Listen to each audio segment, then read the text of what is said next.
that whole extractive financialist system is so far beyond bankrupt, it is not redeemable. There's no way to redeem it. The only way in which we do not go through a Roman collapse, a Roman-like collapse, I suspect that what's going to happen is we're going to have to reset back to the last clean copy of our civilization. A previous petition election, an election High Court judge stated this on record, ready? That the UK's elections are so corrupt, it would make a banana republic blush. That's on record from a High Court judge stating that. If you do not have recourse to the law, and if you do not have a ballot, you are a slave. The laws of England are the birthright of the people thereof. I am an Englishman, and I am claiming my right to free elections. Remember, right? You're in the UK, actually anywhere, get a VPN. If you want to be able to access all sorts of perspectives that the government thinks are dangerous for you, get a VPN. nordvpn.com/cryptorich. Okay. When tyranny becomes law, rebellion becomes a duty. So said Thomas Jefferson. Go to bit.ly/lawful tax protest or bit.ly/make war history and find out why it is a criminal offense to pay central government or local government taxes in the UK. And let's make war history. Hey, Ian, thank you so much for making yourself available. Yeah, of course. Thank you. I do learn loads from our conversations, so appreciate it. And we are recording this on Friday, the 24th of October, 11 minutes past 6 as I speak. As you live and breathe. As I live and breathe, right? And before we started recording, you and I started talking about the situation in Pakistan. And we have just been joined, about to be joined, by Mr. Graham Moore. What happened a few weeks ago was there was a demonstration in Pakistan by an extremist, like a fundamentalist Islamic group, and then also Afghanistan attacked Pakistan on the border. And I had a conversation with Susan Kuginder and Alex Craner and Tom Luongo on the video I recorded with them last week, and they weren't too clear. But thinking about it subsequently, I do suspect the hand of the British, because the Pakistani government was cozying up to Trump. And this fundamentalist extremist party, Muslim party, well, that's reeks of MI6. Then there's all the unrest going on in Balochistan, which is very rich in rare earth minerals and possibly oil, gas and coal. And the people there are very restive against the Punjabis and the Sindhis. So I suspect the British there. And then Afghanistan attacks Pakistan. And that bit I'm puzzled by, and I'm just curious for your take on it. And sorry, Graham, we started this conversation before we came on, right? So once we finish this, we'll go to our usual stuff about the Constitution of of England and what's happening and how it's being destroyed and what we can do. And there may be actually a direct connection here that goes back to the Act of Settlement, by the way, right? So we'll tie it back. Yeah. We own the Taliban. We armed them. We spent 20 years training them. Being the Americans or the British? Americans. Okay. Right. Well, factions, right? Everything's factions. But, we spent 20 years heavily investing in developing the Afghanis into a force that we could use to threaten and destabilize Central Asia. Okay. So that resource and capability, and we continued to pay them $40 million a week, left them roughly $90 billion in equipment, warfighting equipment, built all the warfighting infrastructure, et cetera, right? Over 20 years. $8 trillion, $10 trillion poured in there. Now, 80% of that money, probably 90%, never went there and flew back out into, offshore accounts of people. But point being is that once you have, this is something Tom would talk about, right? A depreciating asset. Once you have an asset, though, even if it was one of the resentfuls factions who built it, doesn't mean that the responsibles faction, if necessary, shouldn't use it. And so maybe the British were, and I agree with your assessment, this British occupier, this parasite to the, plague and parasite to the world, was trying to stir up some trouble there in Pakistan. And one wonders if we sent the Taliban as a warning, calm it all down, right? That there's a counter to the British efforts And it's this capability that we built in Afghanistan at great expense and lives and resources and etc. Right? Because one of the things, and then, okay, so tied to that is, and this gets the conversation you and I believe had last time, and I've had several times with others here since, the region of the world and a populace that is something like 1/5 the world's population, the greater Indian peoples, is in uncontrolled space. And the only ones that have any kind of influence and control there, outside of the Russians, are the British. And so one wonders, one has to expect that there's going to be all kinds of trouble in that, from that vector. The British are going to use that vector, the greater Indian peoples, as much as they can until they're forced not to stop. And so I suspect, the way in which this would have to be done is alliances would have to be shifted to the United States. And that's a careful, delicate dance of back and forth violence and influence and capital and trade deals and, and outright assassinations and all kinds of things. It takes a little bit of time. Interesting. Right. And that threat vector, that same threat vector that's from there, extends out everywhere that there are, greater Indian peoples, and they are everywhere. Everywhere that the British Empire was, they are there in great numbers. Yeah. South Africa, Kenya, Australia, everywhere. Canada. Exactly. Yeah, and they're in leadership and any substantive institutional managerial structure. They're there in leadership, high-ranking positions, etc. It's just no accident. And it's not necessarily that it's all nefarious either. It's that the greater Indian peoples were the back, so the Scots built the British Empire. If you look managerial wise, governors, all of that, most of them were Scots, but there wasn't enough Scots. And so who do we fill the middle management positions with? Capable Indians. And on the mercantile side of, on the governance side, administrative side, on the mercantile side, we filled it with Cantonese Chinese who are very good at the mercantilism stuff.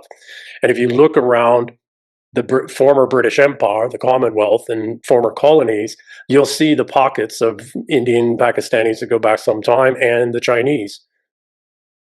So it's not necessarily nefarious, right? However, now it's a British infrastructure that's a lingering thing. So this actually ties back in then, because this is something I'm trying to work through and understand, right? And strangely enough, just my life is so weird. I had a total person, I won't mention his name, but person people know, reach out to me and say, I got a guy you should talk to. They want some. He reached out to me because he wants some help with working out India-Pakistan security stuff. And I'm like, yeah, I was at First Group, but I know nothing about these things, right? This is like 5 months ago. And I was like, I'm not sure I could help you, right? But it got me thinking and looking, and then here we are 5 months later, and I'm like, oh, right? So anyways, back to the Act of Settlement, right? So this gets, so we have... Before we get into the Act of Settlement, let us introduce Mr. Graham Moore. Mr. Moore. Good evening. Good evening. Thank you for joining us. You're welcome.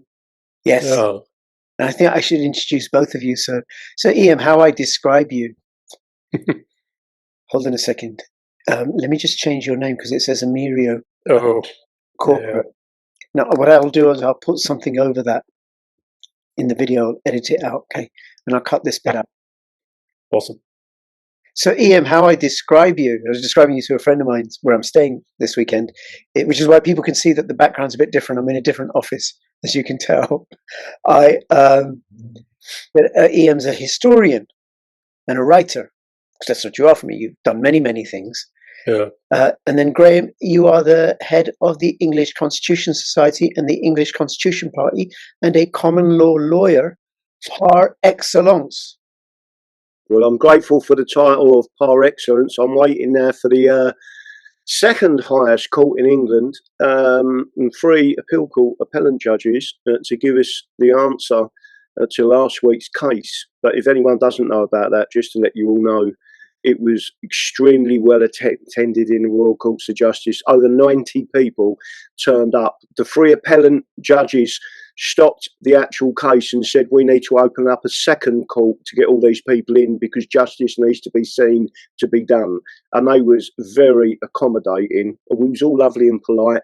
They absolutely loved our group because we've got people with disabilities, we've got retirees, all different colours of people, which I always love, because when they sit there and start saying you're English, you're racist, I said, so why have we got black and brown people that are our members if we are racist? That is complete and utter rubbish. So yeah, that is what I do. The English. You want to just give a little background to that case, and we will come to the Act of Settlement. Ian, please. So the background to the case is I stood in an election. I've stood in a number of elections in England, and what we actually done was we caught them cheating at the count. And because under English law, and it goes back centuries, there's something called the Court of Common Plea. And part of the Court of Common Plea was brought into the King's Bench Division, but they've still got this process called an election petition. And that means a single candidate, a single elector, if it's to do with Parliament, can bring a case, go straight into the High Court.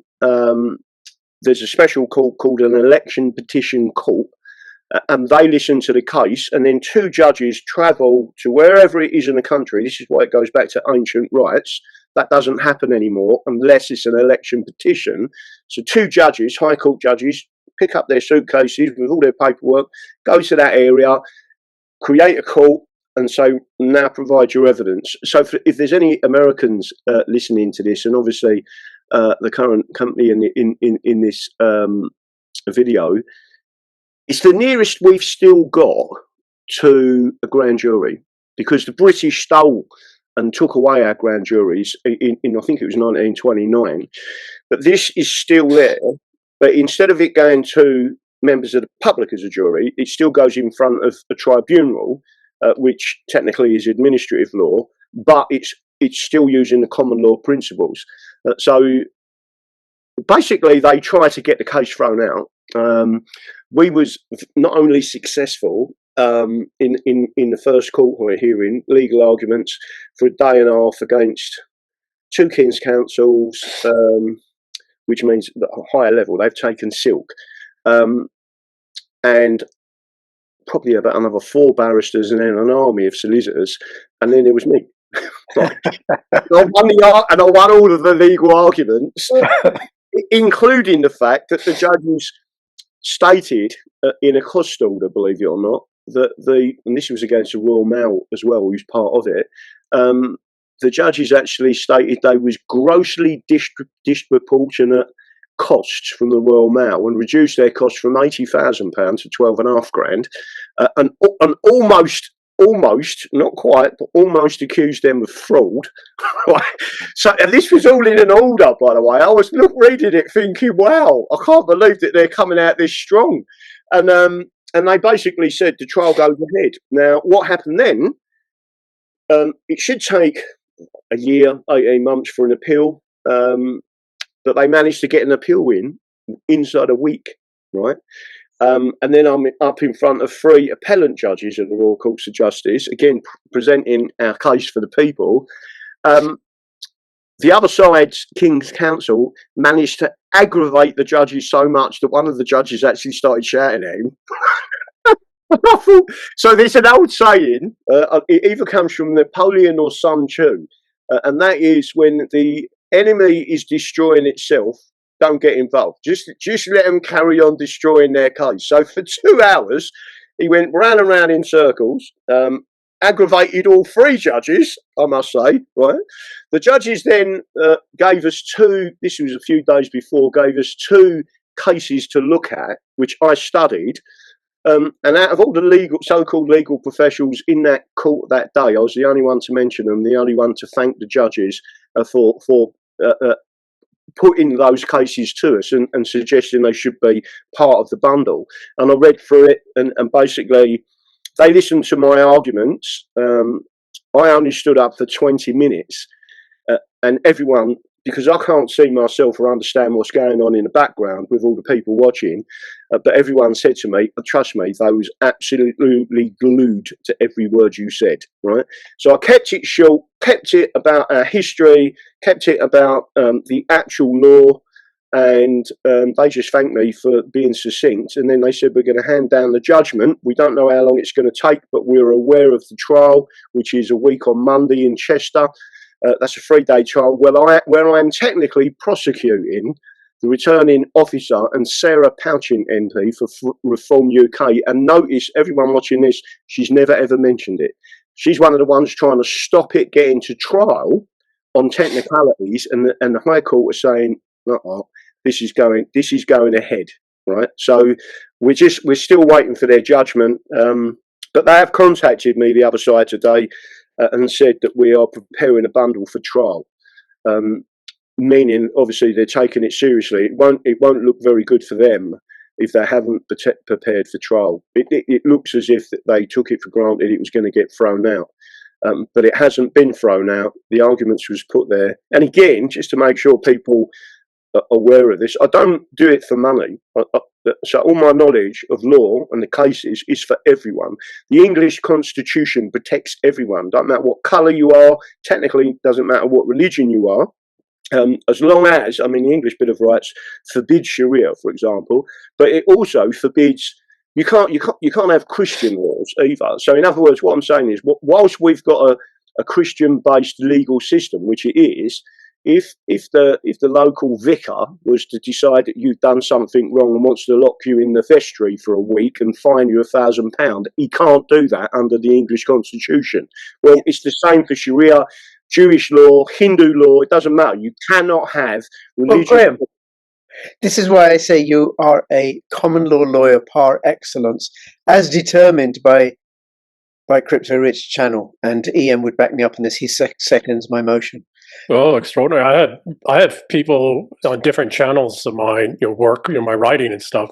I just had someone comment on you this morning. I wrote a piece yesterday about a civilization's immune system, and they took excerpts from that and tied it to your work and referenced you.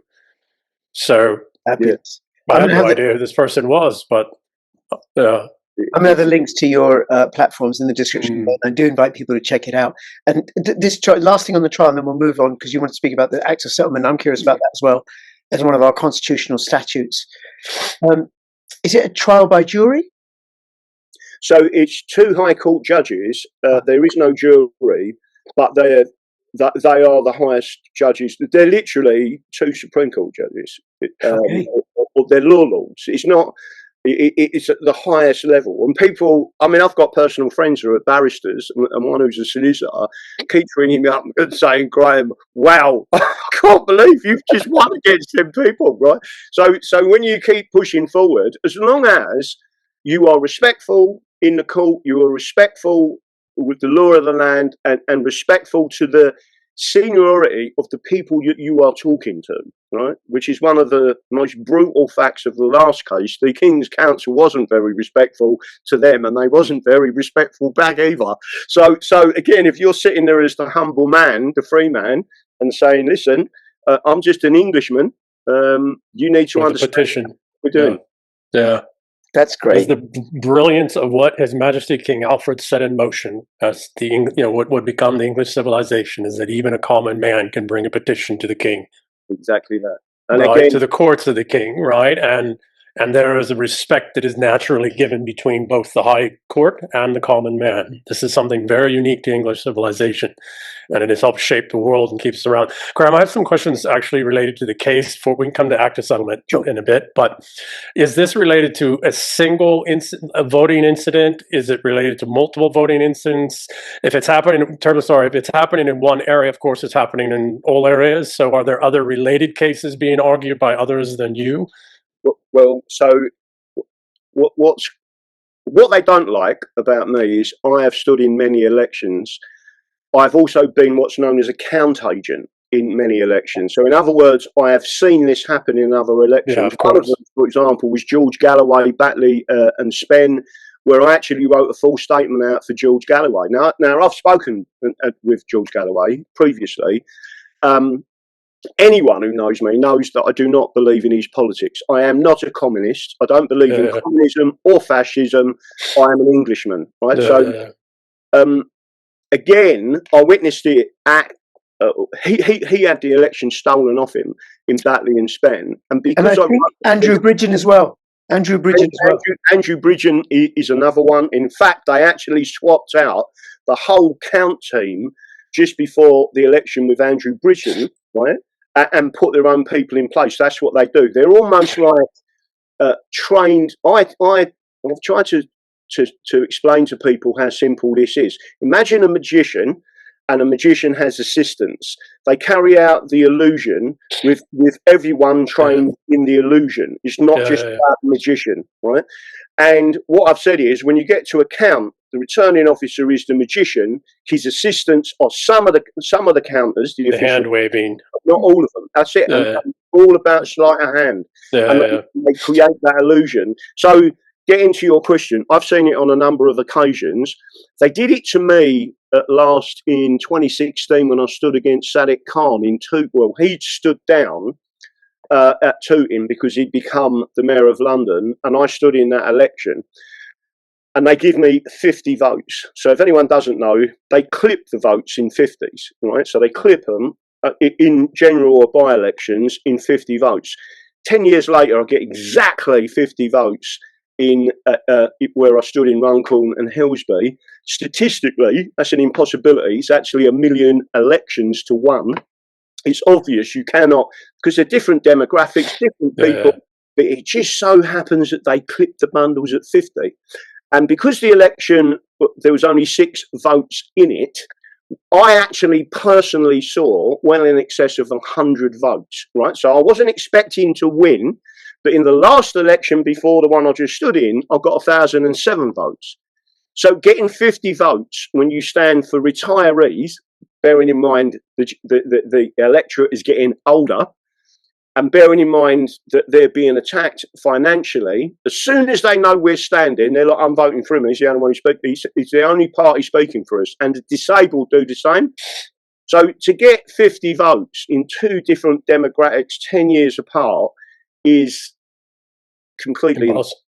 And we've got expert witnesses that are coming to court to say that. So has it happened before? Yeah. Have I witnessed it? Yes. Is it systemic? That's what they're terrified of, because I'm actually going to stand up and tell the 2 High Court judges exactly the method of operation of how the fraud works. Once it's been told in court and it is on record, everyone says, so that's how you're carrying out this fraud, right? Yeah, and well, then, now you've set precedent, right? You've created precedent. Yeah. So have you, do you have other brilliant folks like you who are also standing with these arguments in other areas? Of course, they're not at your, a par excellence level, but maybe they're at par. So do you have others like you standing to courts in other areas? Because otherwise it's one thing in one area at one time, and the machine doesn't care because it's moved on and it's doing it so many times, and right? Yeah, no, there are other people, but we're also training people. Okay. We do seminars, and then so the seminars are crucial because it's education. It's not left wing, right wing, or anything. We're not interested in that. We're only interested in a rule. The law is neutral. Yeah. And then what we do is actually show people this is what the law is. Did you know that? And then you could get, let's say, there's 200 people at a seminar. You may get 5 that turn around and say, I want to take this further. I'm a retiree. I was successful in business. I was successful in a career. I want to learn what the Constitution actually means and how to get it implemented. So you may only get 5, but if you think, if we're doing one seminar a month, and you look at, five people a month, and then you start to train these people who are not part of the bar, right? So there is no allegiance to the king as such. What the allegiance is to the rule of law, and we're the only people doing it. Yeah. So one further question: are you brilliant legal scholars also looking at the way in which the magician's going to change his trick? Yeah, and we're already lined up for that, because just to make sure the audience is. And are you getting that into this record as well with this court of here's how they did it here, but here's how they can do it? Right. So a previous petition election, an election High Court judge stated this on record, ready?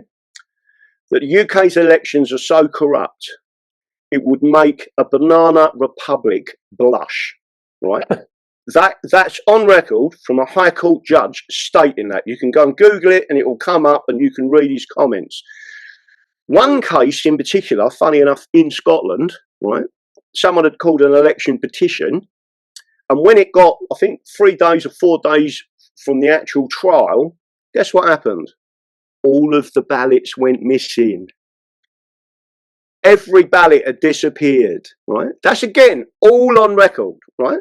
So we know what they're doing is explaining it to people and to say, if you do not have recourse to the law and if you do not have a ballot, you are a slave. Yes. Because the returning officer and his cronies are appointing members of parliament. That is not English law. It is forbidden in England, goes all the way back to the first statute of Westminster 1275. We had a great discussion with the judges at the High Court because they said that the representation of the People's Act 1983 was basically consolidating and bringing in all the different acts.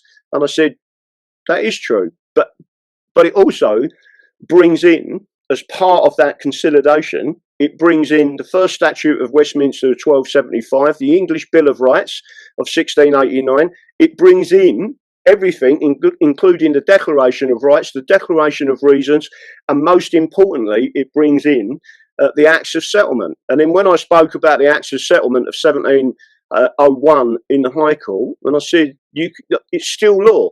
Chapter 4, it states, the laws of England are the birthright of the people thereof. I am an Englishman and I am claiming my right to free elections. Right? The judges was like, wow, we get it. And then they, again, it's took so far just over a week. But like someone's just said to me today, if they wanted to say no, it would have been no like that. They only study and think very hard about their judgment if they're changing the law or doing something that's in your favour, because they don't want that to be misused in the future, because that judgment could be used in 100 years' time. Yeah. I just want to say, Graham, that's extraordinary. I have read that in the Acts of Settlement, that our laws are our natural birthright. So naturally we have the right of expression.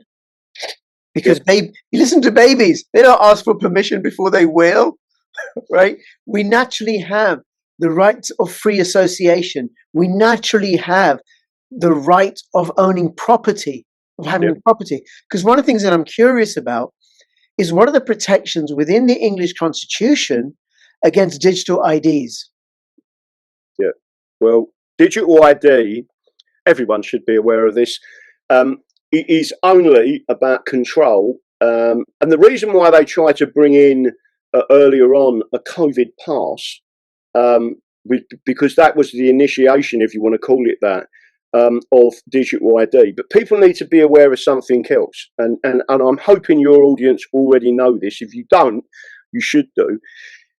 In 2014, the inaugural conference of digital nations took place in London and partly at Buckingham Palace, where the British, Israel, Estonia, and there were 2 other nations, it was called the Digital Five, had already crafted exactly what's going on now, right? So this isn't a new thing. They've been planning this for a very long time, and it is all about control and complete control of the people. Because once they've got you with digital ID, you can't get access to the internet, you can't get access to your money, central bank digital currency, programmable, all of it is an absolute nightmare for the people, because once it actually happens, you will find it very difficult, if not impossible, to reverse out of.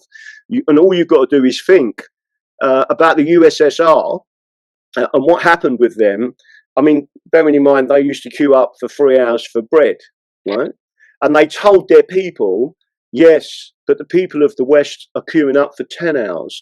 We're still doing better than them, when it was a complete lie. But the people in them bread queues for 3 hours every single day, yeah, believed that they was doing better than us. The No, whole thing was propaganda. Solzhenitsyn actually cut through that. He said they knew it was a lie, and that the liars knew that we knew it was a lie, and yet they lied, and we went along with the lie. So I have a sneaking suspicion, right? I have a sneaking suspicion that the entire digital ID is just theater. They expect it to fail. Now, if they can get it through, great, but they expect it to fail.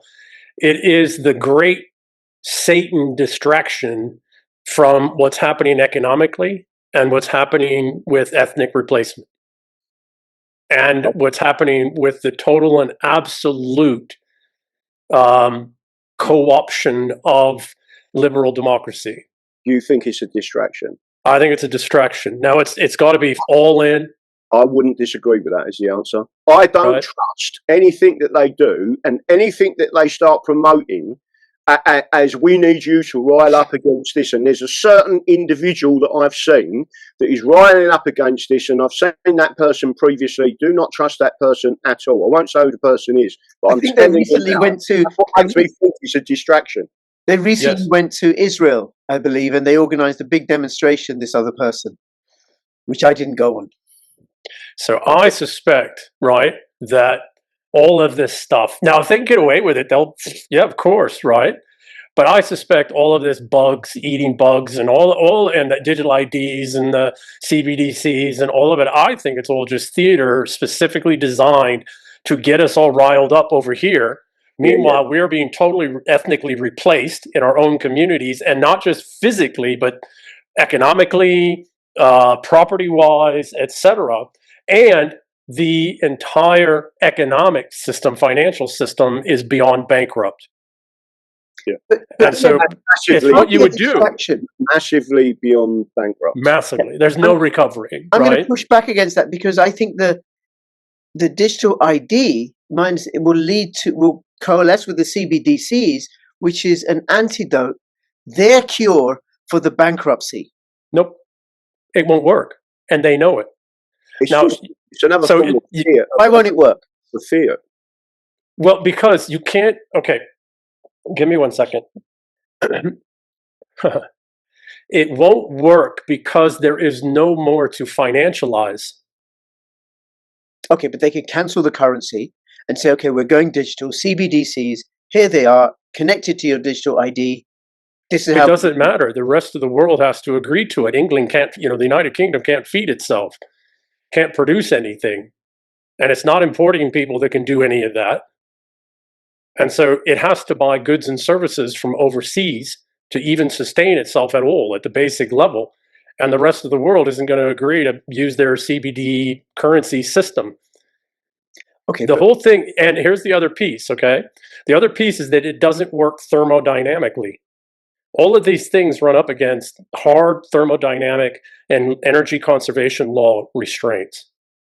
Okay, now it's all. Now, before I go there, because I know you said you're an engineer, that's very, very interesting, right?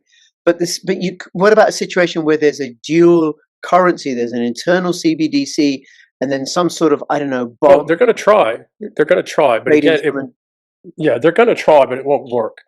And I don't think they know. I don't think that they can.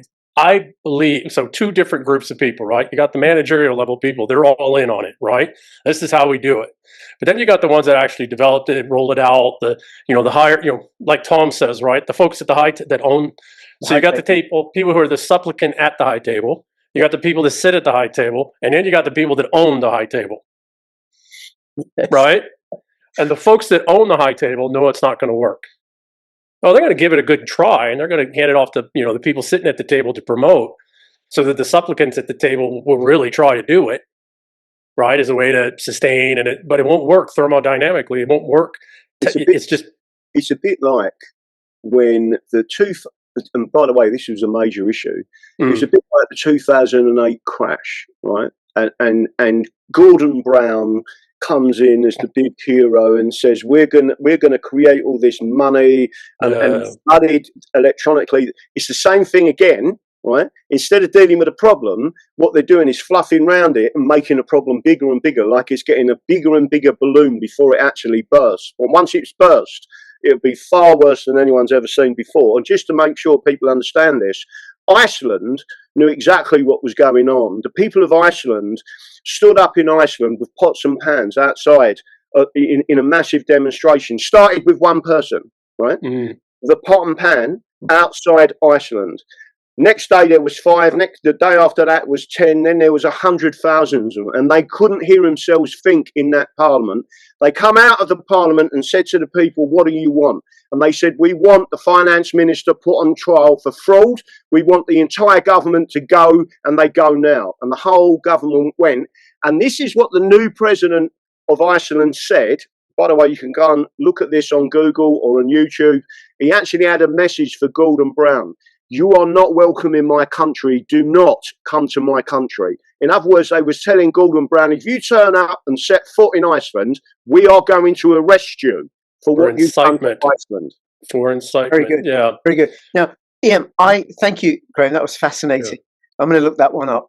I don't think CBDCs are going to work. Perhaps, you know, it's such a technical nightmare. It's implausible. It's just not going to work. Too much resistance, lots of hacks and all of that. Same with the digital ID. I don't think it's going to be successful. It's all intended. I'm interested in your thermodynamic argument, and I'm just going to disappear off screen for a couple of minutes because my power's about to go out. Gotcha. Please carry on.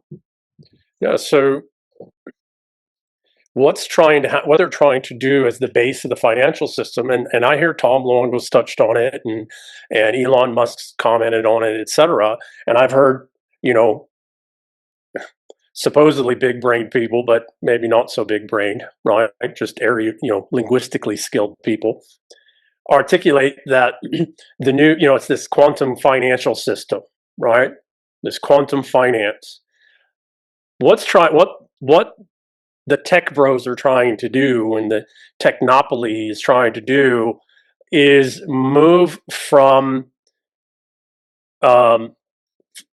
capital finance assets being a derivative of production, physical production and labor, to a derivative of energy production.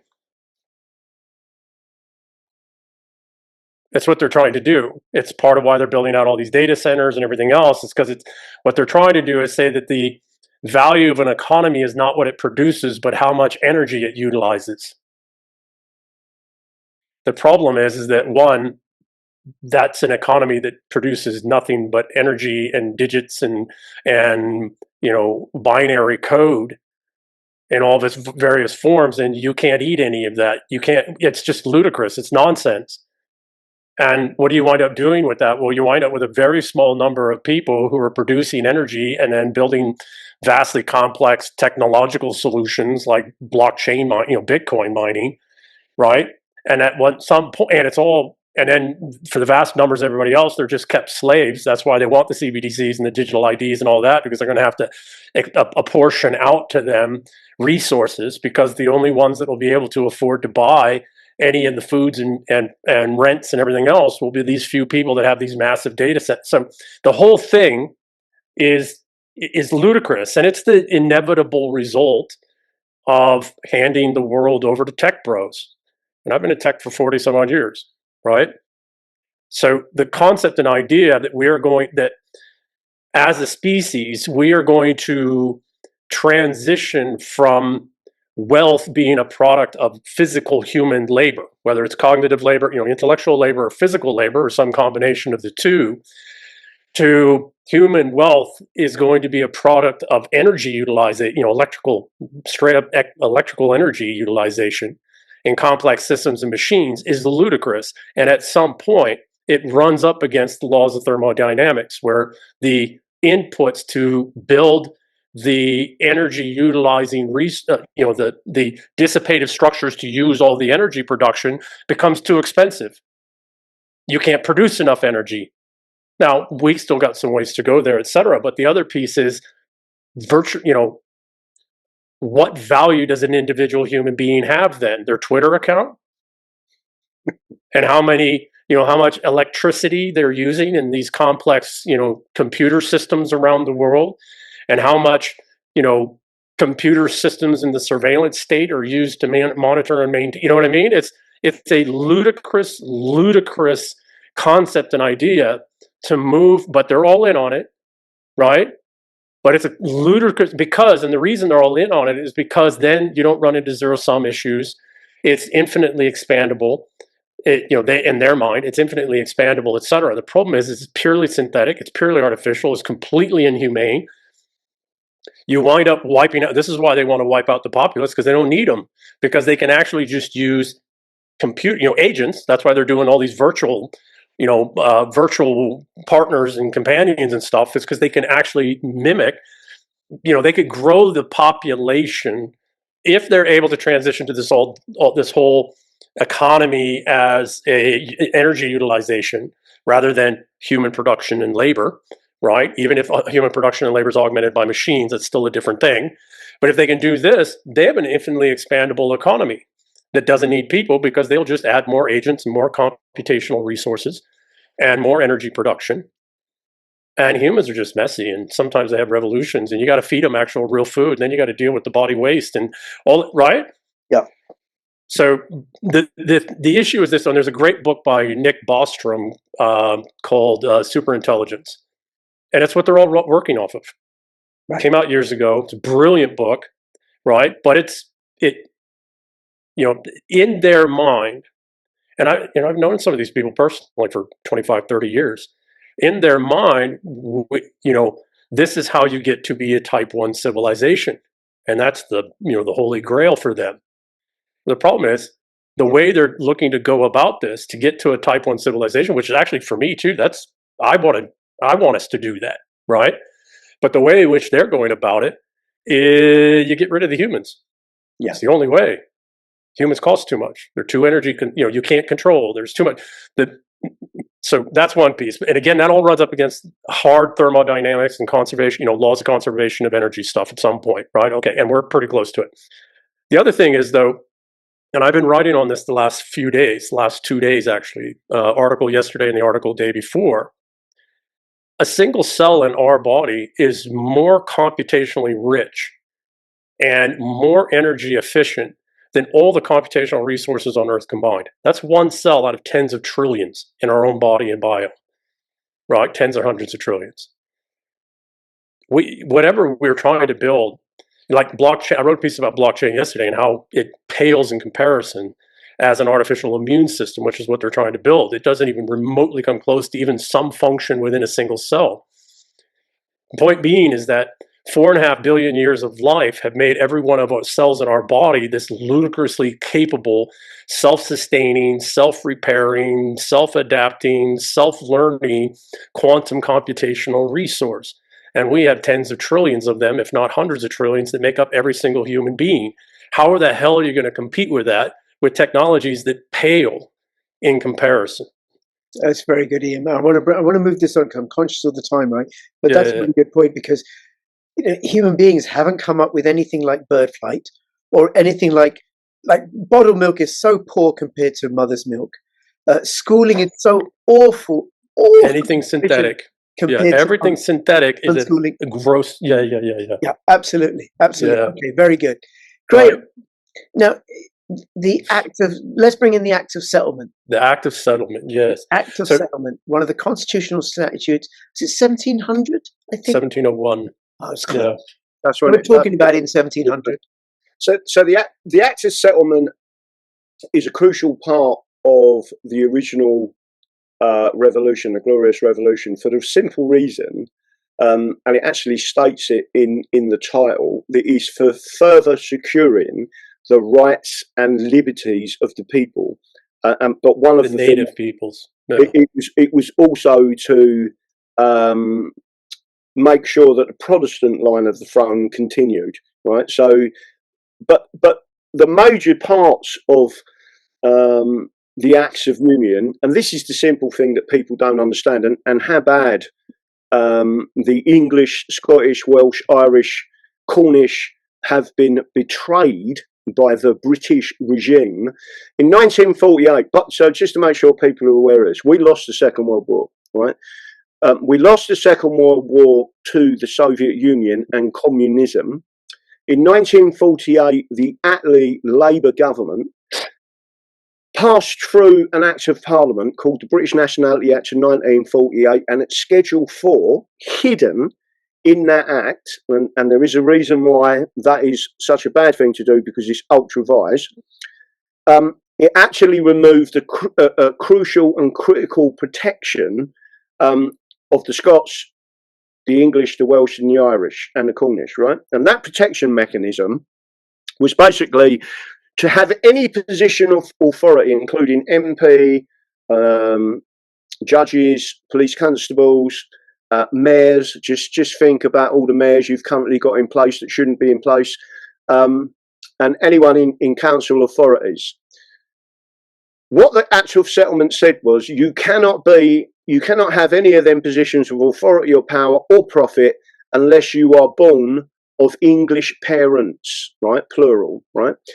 That didn't just mean English, by the way. If you actually read the actual settlement, it tells you, but if you're a Scot, because we already had a union. We had a common law union in 1604. That was already agreed, right? So it wasn't a statutory union, it was a common law union. So the Scot, we were vice versa. You could interact with a Scot and it weren't a problem, or a Welshman or an Irishman, and it would be virtually the same, right? So you was considered an Englishman, or they were dominions, right? So, and not colonies, which is crucially important. So in 1948, the Attlee government passed an Act of Parliament called the British Nationality Act 1948 at Schedule 4. It removed that. Because it removed it by stealth and no one knew, it's unlawful, because that's a constitutional act of Parliament.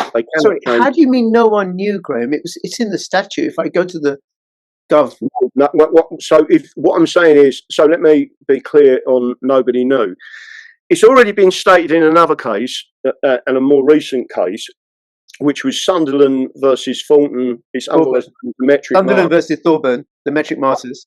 Right, so metric martyr case, and Justice Laws had actually stated, if you are going to take away the rights of the people, and it is constitutional law or common law rights, you must state that on the face of the bill and take the political consequence for doing it, right? So in other words, you cannot bury something that's stealing your right and removing your right in a schedule, which is where it was. I mean, I can take you to stuff you wouldn't even work it out. It's almost in code, right? And you say that's not on the bill, and it's buried so deeply that no one would really pick up on it, right? Talking about us.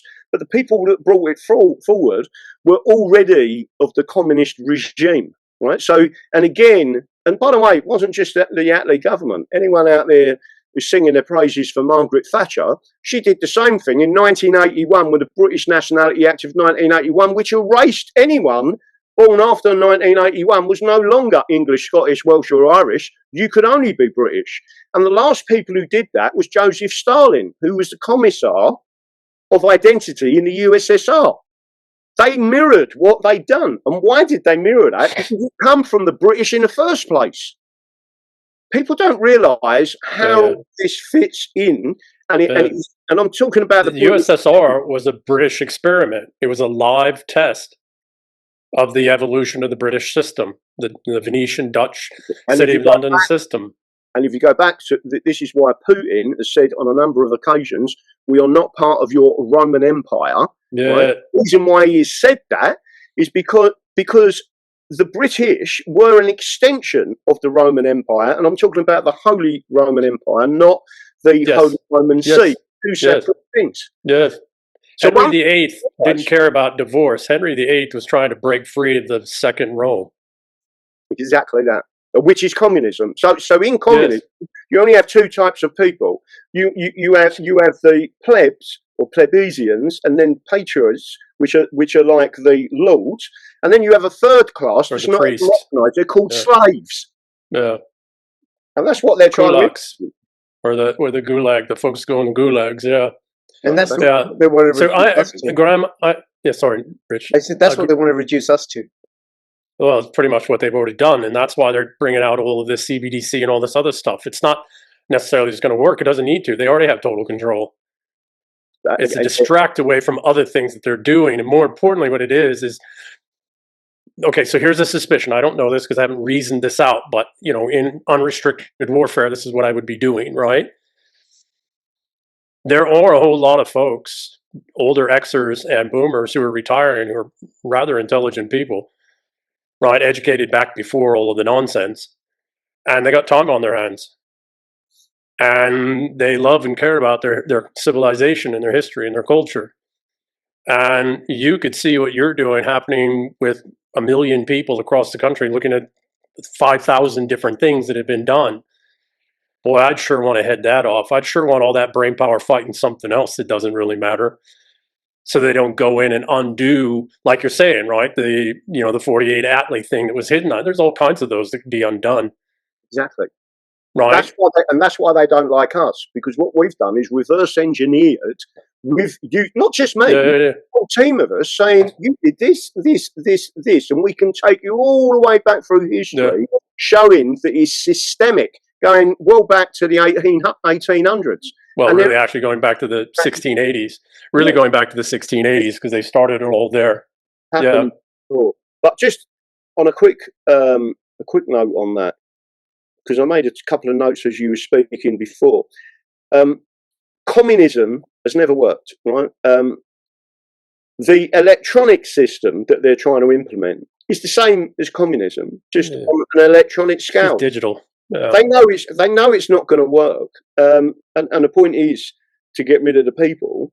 But it's an expansion. It's almost it's like the lunatics are running the asylum. You've got these people that have got no understanding of how society really works. But just the second point is, it's been mentioned a couple of times with gross domestic product.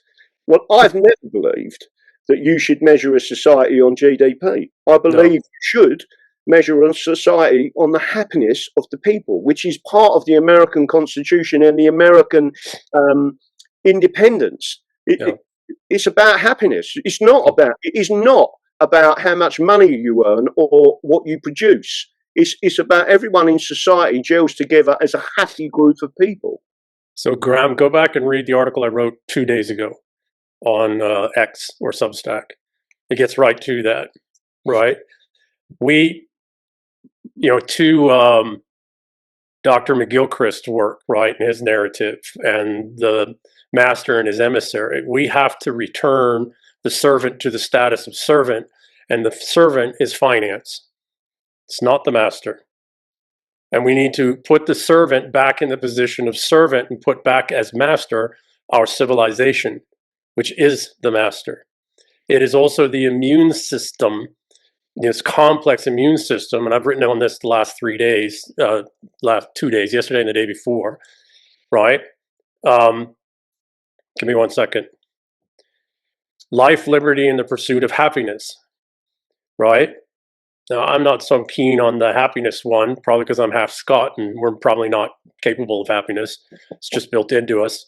The English side tries, the other English, the English half tries, but part of the reason I don't like the happiness one is because that's been used also as a vector, for hyper-individualization, and then, a backdoor way for the communist Marxist, which is really, we can stop calling it that. It's just parasitism. It's just straight up viral parasitism. So I'm, life, liberty, and the pursuit of, I don't know, but question becomes one, because our civilization is built on a code of laws. It's not the actual law code itself. It is the practice of common law. And rights and privileges built in innately into our law and our civilization of how we interact with the law. So one wonders, I wonder substantively, everything changed, the greatest sin that we allowed our people, the greatest sin that has occurred ever in the English speaking peoples is we allowed our king to be beheaded. He was fighting for the English peoples. He knew exactly what the problem was. Cromwell came in, and after all the chaos and destruction Cromwell did exactly what King Charles was saying to do. what he was accused of and what he was beheaded for. Cromwell disbanded Parliament, and he denied the foreign bankers power and other things. Now, he came to that later, right?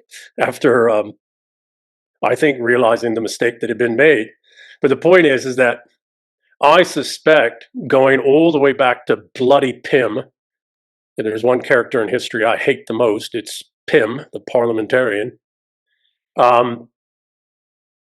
I suspect within English law, we could go back to the time, the 1620s to 1640s, and demonstrate foreign influence, heavy foreign influence, and undo most of the, many of these egregious things that have been done since. Because the very underpinnings, the illegality with which these things were brought about by the corruption of the crown by foreigners, the establishment of the City of London and its then economic, financial, insidious control. All these things go back to the 1620 period, right? 1620s into the 1650s. And while there were some attempts in the 1680s into the early 1700s to right some of those, correct some of those errors and wrongs, those were turned right around and have been undone ever since. So one wonders if we can go back to the Act of Settlement. Can we look more closely? Are the Acts of Union themselves invalid? So my answer now is that the Acts of Union are invalid, and we didn't need it. It was the ruling classes that needed to try and impose that. But going back to the Act of Settlement, just to make sure people are really clear on this, where it forbids anyone being in any position of profit, or you couldn't be in Parliament or any position of authority unless you were born of English parents, plural. It's really crucial to understand the plurality of that. So you need to have two. The reason why it's so important is because often the people in La La Land would say you're a racist, and I always come back to them and say, so why did we put it in place then?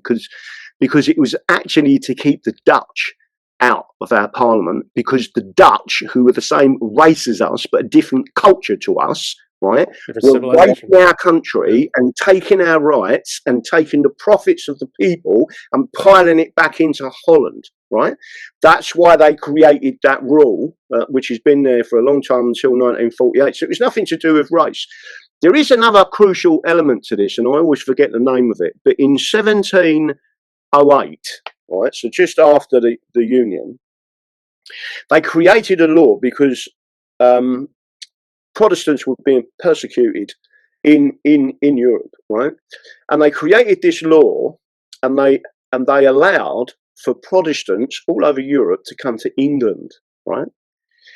In 1711, Queen Anne stepped in and abolished the law, not repeal it, abolished it, because they started to change the culture of England, right? Yes. By allowing all these people from Europe into England, right? And they said, we've got to stop it. She abolished it. And all of those people that had been granted citizenship of England and Scotland had their citizenships revoked, right? And they said, off you go, tiddly-poo, you now are not part of England, because you basically, they was warned by someone else. There's a fantastic one of the great things about England is everything's in writing and everything's recorded.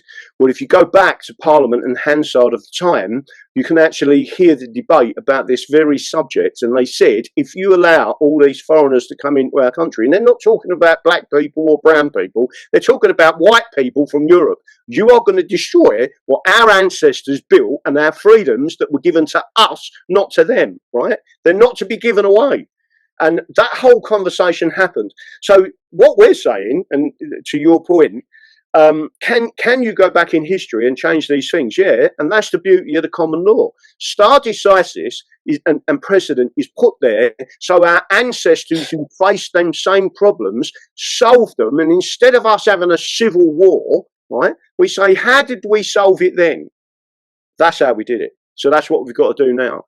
And the basis of that is basically what we always put forward. But again, just to make sure everyone's aware of this, there are so many things in history that are there in the archives that you are no longer taught, right? Of what actually happened, right? Yes. Not the lies, our ancestors. That's why I've got all these old books here. I mean, some of my books are 200, 300, 400 years old, right? But you actually get into the mind of the person telling you the truth about what went on, not the BBC. They're actually telling you the truth. And then all of a sudden you read it and you go, that's not what happened. This happened. And then you get the actual honesty from our ancestors, and they're giving you the opportunity to change things. All right. So, Graham, I want to put a little bug in your brilliant mind, right? Because it has been much of late of my thoughts after decades and decades of looking at things, right?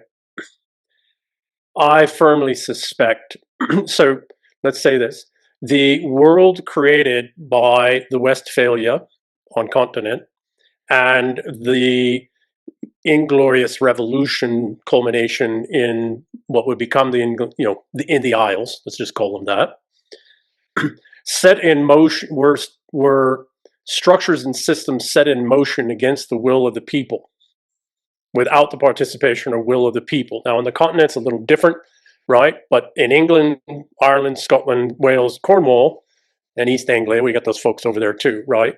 There were once a distinct. But point being is that what I suspect that whole system, right? That whole extractive financialist system is so far beyond bankrupt, it is not redeemable. There is no way to redeem it. And my suspicion is this, that the only way in which we do not go through a Roman collapse, a Roman-like collapse, is that, and continental Europeans, you all take care of yourselves, I couldn't care less, right? But we English-speaking peoples, that's my peoples, going back a long ways, right? Going back to the beginning. So I suspect that what's going to happen is we're going to have to reset, to use a technical metaphor, we're going to have to reset back to the last clean copy of our civilization. And that, for us, in the English-speaking world, is the period in the 1620s into the late 1640s. Yes and no. There were still some terrible things happening there. Absolutely. We got to fix some things. Yeah. We still got to fix some things. So without being too disrespectful to the Scots, the English had, in 1640, had completely outlawed torture. So what the English ruling classes did was transported us to Scotland to be tortured, and that was only their torture laws was only repealed or abolished in 1708. Right. So what I'm saying is there was a period there where you could pick an Englishman up, drop him off in Scotland, and the Scots would quite merrily torture the person to death. We do it here. We still do that, right? What we do is send them some CIA black site somewhere, Pakistan or somewhere else. Yeah.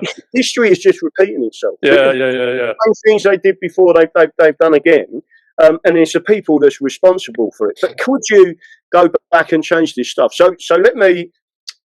If we could demonstrate that it was done on fraud and deception and done illegally, could we go back and reset to the point where, and to me, the period of time is the 1620s into 1640s. My opinion is we could. And the people on the extreme left say, so you want us walking around in handcarts and donkeys, right? Which is just a nonsense way of looking at it. Yeah. What you're doing is resetting, if you want to call it, the conscious of the people, right? Our civilization. Back to when we still believed in each other. So I just want to make sure I say this because you've hit on something that's really important, right? People often say, I don't like Islam. It's not Muslims I don't like. And the same thing, I was married to a Catholic for 33 years. We had no problems whatsoever in our marriage because of religion, right? It wasn't her as a Catholic that caused any problems, right? So I want people to understand this, right? If there's two religions that are actually more aligned than for humanity, right? This is the bit that people never get it. People on the extreme, well, they call them extreme right, they're just mental and can't think. And extreme left is the same thing, right? and that is that Islam and Christian and real Christians are aligned, and they're aligned because they do not believe in usury. Right? It is the usury that is being used to control the population, and the people controlling that usury function, which has destroyed the economies. And it's always been the same. It was the same in the Roman Empire. Every empire, it has been associated with usury. And our ancestors knew how bad it was, and they stepped back from it. And again, in Christianity itself, it was a sin, right? So if you look at Orthodox Christianity, for example, Russia, they're building a new system and it's not based on usury. People are looking, again, there are a group of people, and it doesn't necessarily have to be one group of people, for example, Jews, it doesn't have to be Catholics, it doesn't have to be, there is a group of people with a mindset that know how they need to control us, and it is directly through usury. So if you can eliminate usury, you've solved most of the world's problems. So there's usury in Sharia as well, by the way. It's called sukuk finance. So it's just done with more steps. Right. So I know we're running out of time here today, but Graham, I think something that we have to look very seriously at, and it is the focus of my work now, is what does a civilizational reset back to the last clean copy of our civilization look like? Not what is the world, to your point, right? Not what does the world around us physically look like, but what is the code of laws, the principles, the norms, et cetera. And give me 1 second. That, of course, has to be reflected in a resetting of the law. And that can be done through the law by articulating fundamental acts that were passed illegally, that are the few underpinnings for all of these other things that have happened over the last 360 years, right? Really taking off in the last 300 years, 320 years. So again, and the Continentals can do this too, but they're going to have to do it country by country, et cetera. And I don't, that's up to them. But in the English common law system, if you can demonstrate, and correct me if I'm wrong, but if you can demonstrate that a law was illegally come to, or an act was illegally come to, it invalidates the act or the law. Yeah, you have to demonstrate it, and you got to. So enforcement. There is a maxim of English law, which is fraud vitiates all. Yes, that's it. If you've created a situation by fraud, you've undermined the whole argument that you ever had, even if it's a law. But getting back, so there's two things that I'd say to you. Is if there was a reset period for me, it would be 1701 and the Acts of Settlement going forward. The second thing I would say is this is why you have to be very careful in certain things that you do, right? Because, and I'll give you an example. Women were not allowed on juries. All these people out there harp on about the Magna Carta, the Magna Carta, the Magna Carta. That's just a fraction of our Constitution. Right. It's a very important fraction, right? But they harp on about juries and juries and juries. And then when I say to them, so you do know that women were not allowed on juries until 1919 in England? And they're like, what?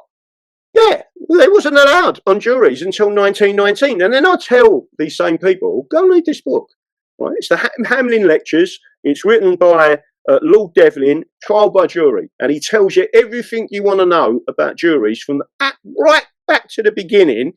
And then you get all these people to say that's not right. So these experts who have the Hamlin Lectures, who have provided this information to us free of charge. Anyone out there who thinks they know the law, go and read them lectures. They were done for us. Right, so lay people to read the law from absolute experts. So that's all I would say. You need to be careful, but again, people need to really do need to understand that there has to be a reset, right? And everyone keeps talking about you've said the second thing, which I completely agree with. You're not interested in all these other countries. The only country you need to be interested in is the United. So if it was the United States of America for me, it's the individual states of the United States of America. They need to go back to governing themselves. Federal government out of and stop federal governments educating children. There's an old saying. And it's a true saying, if you send your children to a Roman school, don't be surprised when they come back supporting Caesar, right? And that's why education is from the parents. I was talking to someone earlier today, and I said, if your parents was told something, your parents taught you something, and it was wrong, did they lie to you, or did someone lie to them? And then she said to me, no, someone's lied to them. And I said, do you understand the phrase, everything you've ever been told is a lie? And she said, no, I do. And I said, that is how they've constructed this against the people. Right? And the only people that can take it back are people like us. That's why they're trying. That's why they want to shut down the internet now. That's why they don't. Well, the internet. it's that's all a threat. They can't shut down the internet because they would lose control. What parasites do when because that's what these are and that's how they work. Candida is a very, very difficult parasite to remove from people, and what it will do is when you start to remove it, it will manipulate the excretions that it lets out that will stimulate your biome and your immune system in certain ways. It'll throw up all kinds of signals that'll make you go eat things or drink things or do things that recreates the environment, the chaos environment in which the candida thrives. And the more you function, the more you work to remove the candida with antivirals, etc. I think it's antivirals, not antibiotics. Yeah, it will send up more and more noise and create more and more noise and more noise signals until you just give up. Because now you're in a battle, and it'll make you sick, and it'll stimulate other viruses and other things to activate, etc. Well, that's what most of what they're doing is. They're deeply embedded. And we're starting to see it in great detail and start to respond appropriately with all these tools that we have available and knowledge and time that we have available. So, of course, what are they going to do? They're going to act like candida. And they're going to throw up all kinds of other things that we have to fight, which are very dangerous, but they don't care if they ever succeed. They already have total control or near total control. And actually putting those things in place are so damn expensive. They don't have the money for that system anyways. The whole complex system they're talking about rolling out, they don't have the capital for that. They don't have the money for it. And the only way to get the money for it is somebody's got to pay for it, or they just make it up. It doesn't work, but they don't care if it works. It's just throwing up something that makes you fight something current now medically that you got, to use the body and virus analogy again, so that you're not continuing to remove the actual fundamental parasite. And people look at candida. Candida, it's a virus. I believe it's a virus or bacteria. I can't remember which, but it's brilliant. And when you try to remove it, it throws up all kinds of things. Makes you think all kinds of stuff in all these complex ways. It'll activate other viruses and latent things, and it is almost impossible.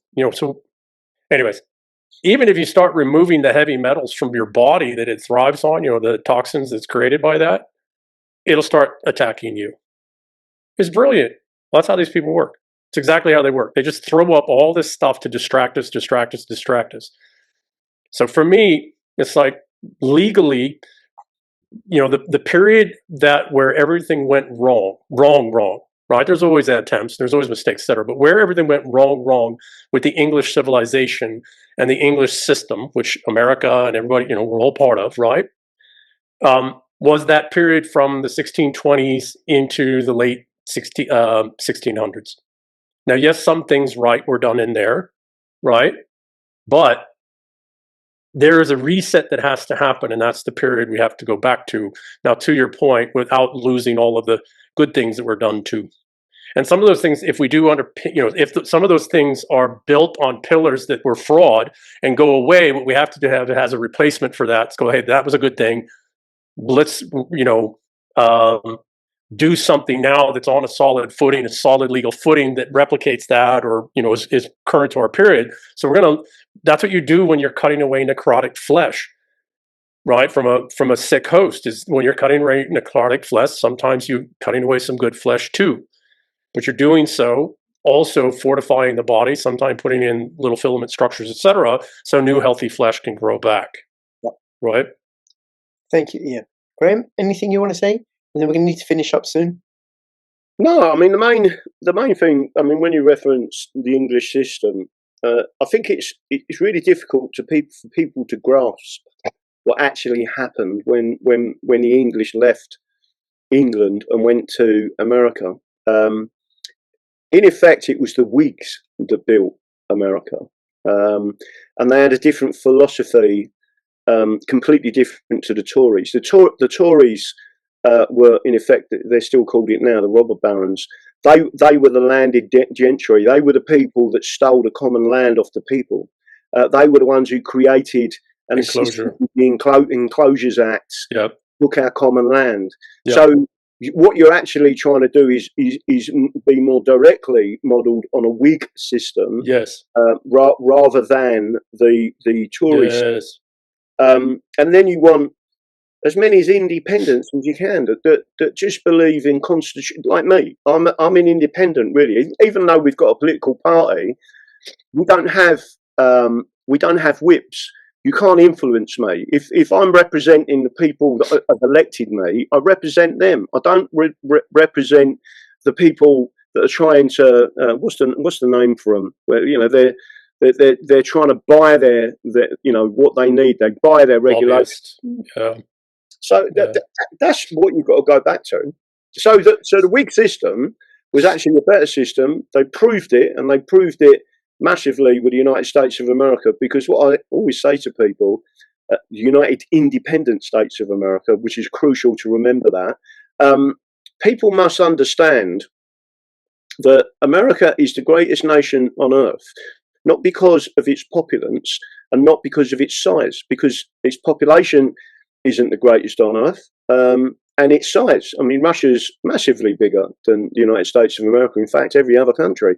But it created a populace that worked together, and they was free. They had liberties. There still has to be a rule of law. But at the end of the day, they proved the concept, because now, technically, they are the richest nation on earth. And the people that are destroying that, in effect, are when America started to import British Tories. And that is literally what has caused the problem for America. What is the Rhodes Scholarship Program, and why was it set up? Right. Yeah. So if I can, Graham, and Rich, terribly sorry, if I can give one thing, if we were to distill down, what do we need to restore in all of its many forms? What we must restore is the commons. And that's not just common lands, that's common rights, common freedoms, common assembly, common, sovereignty falls in that. The commons in Parliament. It's been stolen from us. Right. We must restore the commons. So whatever the reset period is that we go back to is that period where the commons were still legally, when the commons still legally existed and the crown and government protected the commons. Yeah. Right. And one of the biggest commons right now is the retirements of the folks that are retiring out. And they're trying to steal that as much as they can, as hard as they can. So, a return to common sense. Common sense. Thomas Paine. All that intelligence that's part of the commons. Thank you, Ian. Thank you, Graham. I have all the links in the description below. I would love to do this with you again. Really, really appreciate it. And everybody, please, please, please, there are protections for us within the English Constitution. So go check out the English Constitution Society or Party and join, maybe, if it's your bag, but learn about the English Constitution. This is Rich and EM and Graham, GM, EM and Rich signing out. All the best. Bye-bye. Bye. Boost your testosterone naturally and rev up your engine with Immense Boost. bit.ly/CryptoRichBoost and order your testosterone boost today.